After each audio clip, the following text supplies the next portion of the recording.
Hello everyone, welcome to Sri Bala Vantalu. ఈరోజు మన healthy recipe కమ్మనైన సొరకాయ పప్పు అండి. సొరకాయ పప్పు టేస్ట్ చాలా చాలా బాగుంటుంది. ఈ పప్పు రెసిపీ రాగి సంగటికి కానీ, వైట్ రైస్, చపాతీ, రోటీ, పుల్కా ఇలా దేనికైనా కమ్మగా చాలా చాలా బాగుంటుంది. మరి ఇప్పుడైతే లేట్ చేయకుండా మనం ప్రాసెస్లోకి వెళ్ళిపోదాం. టేస్టీ సొరకాయ పప్పుని ఎలా ప్రిపేర్ చేసుకోవాలి అన్నది చూద్దాం. కుక్కర్ పెట్టేసుకొని ఒక హాఫ్ కప్పు కంది బేడలు వేసేసుకొని ఒక పావు కప్పు పొట్టుతో కూడిన పెసరబేడలు వేస్తున్నాను. మీరు పొట్టు లేని తెల్ల పెసరపప్పు అయినా వేసేసుకోవచ్చు. ఒక 2 సార్లు శుభ్రంగా కడిగేసుకోవాలి. సొరకాయ పప్పుకి లేత సొరకాయ అయితే బాగుంటుంది. సొరకాయకి పైన స్కిన్ తీసేసి 1 కప్పు సొరకాయ ముక్కలు వేస్తున్నాను. మీరు కావాలంటే 2 కప్పుల సొరకాయ ముక్కలైనా తీసుకోవచ్చండి. ఇప్పుడు ఒక 2 టమాటోల్ని చిన్న చిన్న పీసెస్గా కట్ చేసి వేసేసుకుందాం. నేను ఇక్కడ ఒక 8 వరకు పచ్చిమిర్చిని చీలికలుగా కట్ చేసి వేస్తున్నాను. మీరు మీ టేస్ట్ తగినట్టు పచ్చిమిర్చిని వేసుకోవచ్చు. ఒక 2-3 టేబుల్ స్పూన్లమైన కొత్తిమీరని చిన్న చిన్న పీసెస్గా కట్ చేసి వేసేసుకుందాం. ఒక ఉల్లిపాయని తీసుకుని సగం ఉల్లిపాయని పప్పులో ఉడికించుకోవడానికి వేసేసి సగం ఉల్లిపాయని పోపులో వేసుకుంటే సరిపోతుంది.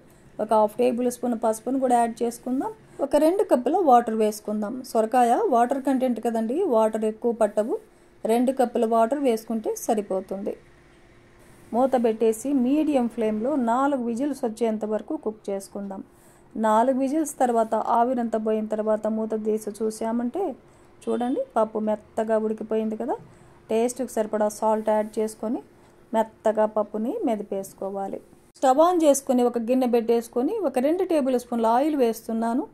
ఆయిల్కు బదులుగా నెయ్యి వేసుకుంటే పప్పు టేస్ట్ మరింత బాగుంటుంది.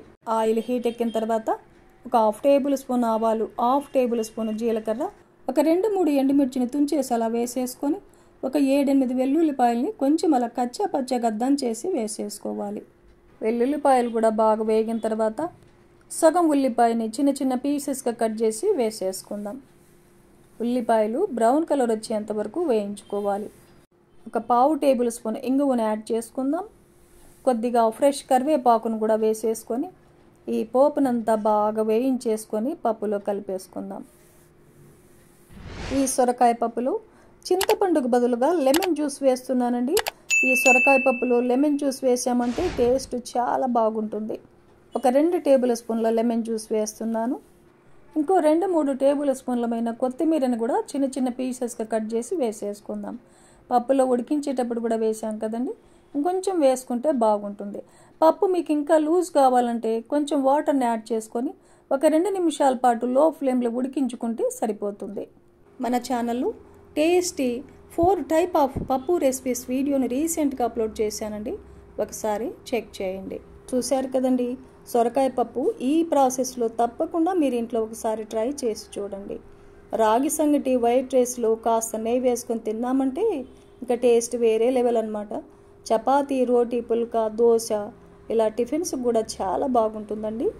ఈ వీడియో నచ్చితే లైక్ చేయండి, షేర్ చేయండి, సబ్స్క్రైబ్ చేయండి. థ్యాంక్ యూ అండి. Thanks for watching.